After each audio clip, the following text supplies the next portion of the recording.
un des points qui est important, sur lequel je voudrais revenir, c'est la mise en œuvre pratique. Et notamment, vous allez avoir l'étude d'impact dans la proposition de règlement, vous allez faire la notion de risque, vous avez Privacy by Design, mais les chartes d'éthique me paraissent intéressantes. C'est-à-dire que malgré la loi de 78, malgré la loi de 95, malgré le couplage, il a été réduit nécessaire de mettre encore un droit mou, qui sont les chartes. Je vous ai mis quelques références des chartes et on voit bien l'importance de ces chartes parce qu'elles sont à propos du personnel qui visualise et de manière générale, qu'est-ce qu'on fait des informations. Et je crois que c'est intéressant de faire une charte dans le domaine. Alors, rapidement, les contrôles CNIL, eh bien, là encore, je me suis posé une question sur laquelle je n'ai pas de réponse.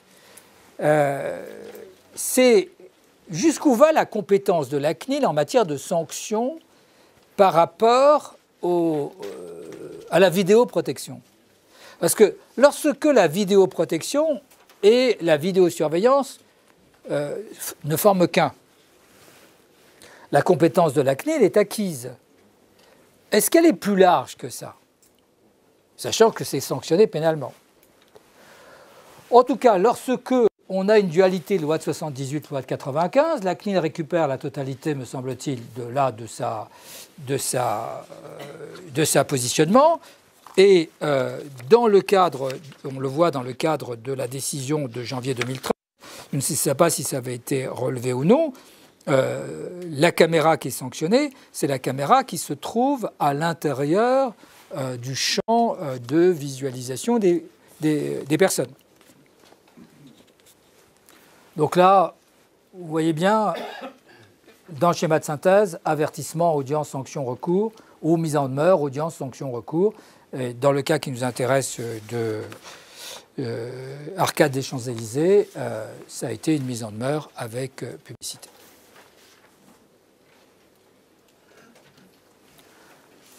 Sur les sanctions de mise en demeure, vous avez 30 mises en demeure prononcées, dont 3 concernant spécifiquement les dispositifs filmant la voie publique. Mais ce n'est pas complètement clair encore. Je ne sais pas si c'est clair pour les spécialistes. Une sanction pécuniaire, un avertissement, et en 2013, donc, une sanction pécuniaire. Quelles sont les tendances, rapidement, qui ont été annoncées? C'est continuer, effectivement, à contrôler les dispositifs qui concernent un nombre important de personnes et contrôler les dispositifs de vidéo-verbalisation, qui, eux, posent un problème complémentaire. Alors le GPMSE, c'est une fédération avec 2 syndicats. Pourquoi 2 syndicats? Un syndicat qui représente les activités de télésurveillance, qui nous a été rendu obligatoire par la création du CNAPS, où là il fallait que nous siégions en tant que représentants des sociétés de télésurveillance. Donc on a coupé finalement GPMSE en 2. Donc GPMSE, c'est le groupement professionnel des métiers de la sécurité électronique. Dans la sécurité électronique, on a toute la partie installation et maintenance, que je représente aujourd'hui. Et on a également la partie télésurveillance. Donc, je vous prie de m'excuser, il y a une petite erreur dans le logo. C'est le GPMSE installation et maintenance qui parle aujourd'hui devant vous. Alors, électronique, c'est la vidéo, bien entendu, le contrôle d'accès, également les systèmes de ronde, de détection d'intrusion, enfin tout ce qui concerne finalement la sécurité des biens et des personnes. Bien entendu, une démarche déontologique. Nous avons une charte d'acceptation de nos adhérents et des règles internes de fonctionnement. Très bien. Alors je vais présenter très rapidement la société que je représente aujourd'hui. Donc je représente la société A7 Security et également TKH Security Solutions. Ces 2 sociétés font partie du groupe TKH, qui est un gros groupe dont la maison mère se trouve aux Pays-Bas et qui comprend 70 filiales. Au sein de ces 70 filiales, il y a donc A7 Security International et TKH Security Solutions, qui sont donc des sociétés fabricants de systèmes de solutions, donc pour l'un fabricant de systèmes intégrés de solutions et pour l'autre fabricant et distributeur de solutions de vidéoprotection. Nous sommes implantés surtout au niveau européen. Nous intervenons, ou du moins nous proposons des solutions sur différents sites, aussi bien au niveau du ministère, donc sites publics et puis également sites privés tels que les banques, les transports. Nous avons des clients qui sont présents aujourd'hui dans cette salle, donc banques, retail, sites sensibles, aéroports, SNCF. Voilà, nous avons différents représentants ici, clients finaux qui sont présents, ainsi que des clients installateurs et intégrateurs qui sont présents dans cette salle. Notre philosophie chez A7 Security et TKH Security Solutions, c'est vraiment d'être auprès de nos clients via tout ce qui est hotline, services d'assistance technique, commerciale et également des formations. Nous organisons beaucoup de formations auprès de nos installateurs et intégrateurs parce qu'il nous semble important de pouvoir, en tant que fabricant, leur apporter les éléments nécessaires pour pouvoir installer au mieux auprès des clients finaux. Donc l'objectif de notre intervention aujourd'hui, c'est par rapport justement, ce que nous aimons, même si nos clients sont les installateurs et les intégrateurs, c'est avec eux aller auprès des clients finaux pour avoir un petit peu les remontées et savoir ce qui va et ce qui ne va pas. Et c'est comme ceci que nous avançons et que nous progressons ensemble, notamment avec les contrôles.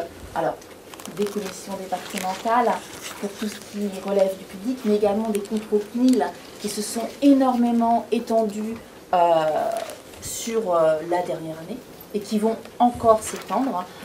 Il nous paraît important d'être auprès des clients finaux et d'avoir des remontées notamment des clients qui ont été contrôlés, mais aussi de voir auprès des clients finaux ce qui va et ce qui ne va pas dans leur installation. Et tout ceci, bien évidemment, avec les installateurs et les intégrateurs.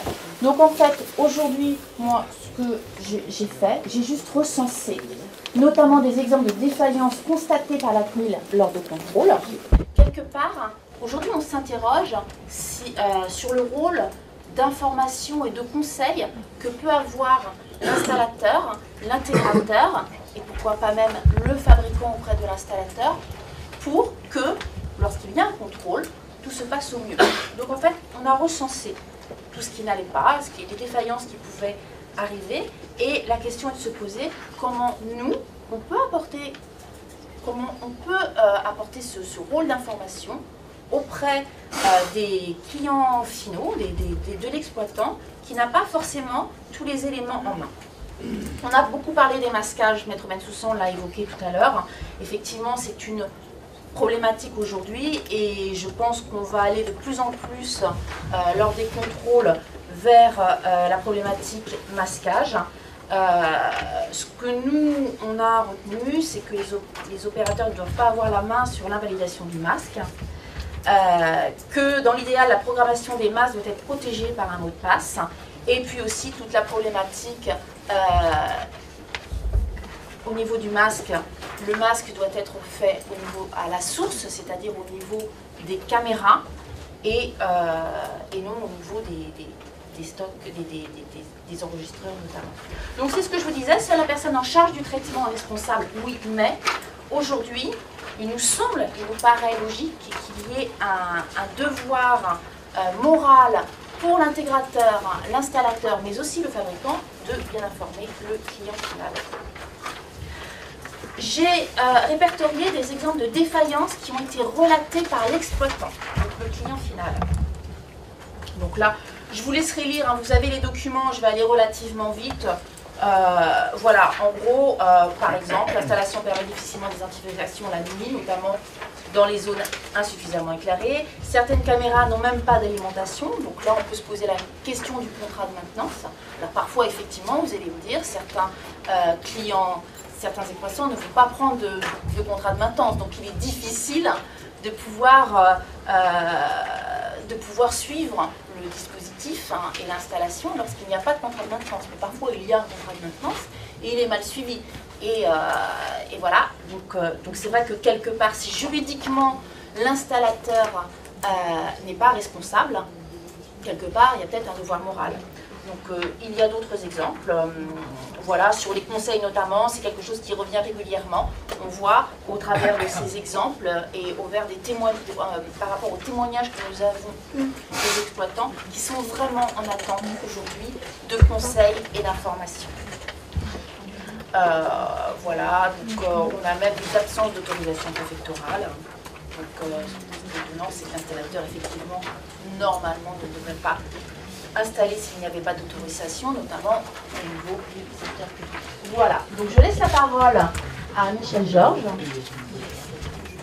Bien, dans ce que vient de dire Virginie, je rebondis. Un exemple simple, une installation, avec le micro. Un exemple simple, une installation pour laquelle il n'y a pas de maintenance. On pourrait être tenu responsable de ne pas avoir proposé de contrat de maintenance. En revanche, on ne peut pas être tenu responsable si le client, in fine, décide de ne pas souscrire au contrat. Donc, vous voyez, ça, c'est des aspects pour lesquels nous, on a un certain nombre d'obligations, de devoirs de conseil auprès de nos clients. Alors là, c'est toujours, c'est pas nous qui le disons, c'est pas nous, intégrateurs, c'est un exploitant qui dit l'intérêt serait d'avoir un maître d'œuvre qui livre le projet clé en main, conforme à la loi, avec un service après-vente pendant le délai de garantie d'installation. Bon, il y a un petit mélange un petit peu parce que la garantie, elle est obligatoire. Hein, il n'y a pas de débat là-dessus. En revanche, le service après-vente, pendant l'année de garantie, bien sûr, il doit avoir lieu, mais je pense après, tout au long de l'utilisation de l'installation, moi, il nous semble, en tant qu'installateur, que l'installation doit être maintenue. Alors, un certain nombre d'éléments que nous prenons en compte lors de l'établissement de nos offres, l'arrêté du 3 août 2007, qui est quand même assez détaillé sur les installations relevant de la voie publique ou de lieux ouverts au public, évidemment les recommandations de la CNIL, le code du travail pour tout ce qui est évidemment la surveillance des personnels. Et d'ailleurs, j'avais un petit exemple sur ce que commentait Maître Bensoussan sur une caméra, par exemple, qui filmerait dans un commerce la zone de caisse. Donc d'un côté, on a une surveillance qu'on pourrait définir comme permanente de l'employé, et de l'autre côté, on a quelqu'un qui est sur un lieu ouvert au public, mais qui défend sa vie privée. Et on voit les deux personnes. Sauf qu'on a eu un exemple tout à fait récent qui date de la semaine dernière, où un de nos adhérents nous a remonté une information suite à un contrôle CNIL, qu'en fait on ne peut pas, la caméra ne peut pas surveiller la caisse avec la personne qui est derrière et la personne qui est devant. Alors, on ne sait pas bien pourquoi, c'est une disposition qui date du 23 janvier, qui est tout à fait récente, parce que, en fait, ils arguent du problème qu'on surveille la personne en permanence, la personne qui travaille, l'employé du commerce. Donc, en fait, on ne doit pas surveiller la personne qui est devant, la personne qui est derrière, mais uniquement la caisse. On ne voit pas bien l'intérêt derrière, après, pour remonter une malveillance ou une malversation. Enfin, voilà un exemple clair où là, la caméra, une seule caméra, a priori relèverait de la loi de 78 et de la loi de 95. Autre règle que l'on prend en compte, c'est la R82. Ça, c'est un référentiel édité par le CNPP, mais c'est une certification volontaire qui n'a aucune exigence réglementaire. Oui ? Oui, si je peux me permettre, quelle force ont ces dispositions de la CNIL en matière juridique ? La CNIL qui vous envoie une circulaire, c'est quoi? C'est une circulaire? C'est un avis? Ah non. Ah non. C'est-à-dire que si vous ne suivez pas, elle vous condamne. Sous réserve d'appréciation souveraine après du Conseil d'État. C'est ça le problème, c'est pas une circulaire. Elle vous dit, la CNIL a pris une position relevant de ce fameux article 1, hein, l'informatique est au service de chaque citoyen. Donc effectivement, on a le problème que vous indiquez est un très joli problème. On a ce problème avec les banques, dans lequel, pour les manipulations de fonds, où la caméra, il faut qu'on voit si les fonds ont été remis ou non, qu'est-ce qui a été remis. Et donc, on a ce problème pour toutes les caisses, et notamment dans les remises de fonds. On a aussi, j'ai ce problème-là pour tous les clients qui font des ouvertures, là, on trouve les cartes bancaires, enfin, il y a de l'argent partout. Enfin, tous ceux qui manipulent de l'argent on trouve les casinos. Et les casinos, si on surveille, on ne peut pas surveiller les mains, ça ne sert à rien. On a le même problème pour les jeux. Les personnes qui sont en train de déclarer, qui sont en train de jouer au poker et qui, voilà, pour lutter contre les tricheurs, oui. Donc ce problème-là, mais on sent bien, là encore. Moi, ce que je pense, c'est qu'il faut quand même, il ne faudra jamais oublier que ce qui est important, c'est le bon sens. Et le bon sens, on l'a anobli, là où je suis un peu plus gêné, par le principe de proportionnalité. C'est ça qui pose problème. Parce que le principe de proportionnalité, c'est le droit subjectif qui entre cas par cas. Mais la position de la CNIL, on le sent bien. La position de la CNIL, c'est de dire que les caméras ne doivent pas permettre de surveiller tous les salariés, sinon ces salariés-là seraient en situation de cas particulier de surveillance. Et de l'autre côté, on a les impératifs de sécurité. Je ne prends même pas la loi de 95. Je parle de banque. Les impératifs de sécurité pour lutter contre la fraude. En fait, il y a 3 lois qui viennent. Il y a la lutte contre la fraude, le blanchiment, il y a la 95 et la loi de 118. Sur le plan strictement juridique, hein, en l'état actuel, l'installateur, le fabricant et l'installateur n'est pas responsable. Alors, il n'y a pas que la vidéosurveillance, hein, ça a déjà été jugé sur la biométrie, ça a été déjà jugé sur des systèmes de sécurité pour lesquels le bijoutier n'avait pas demandé autorisation des IRP.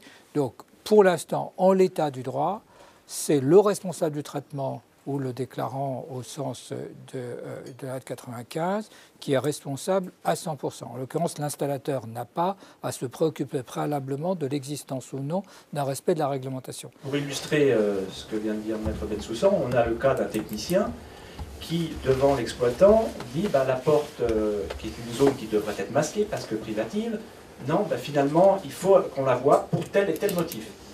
Alors là, Dylan, le technicien, connaît évidemment la réglementation, il dit non.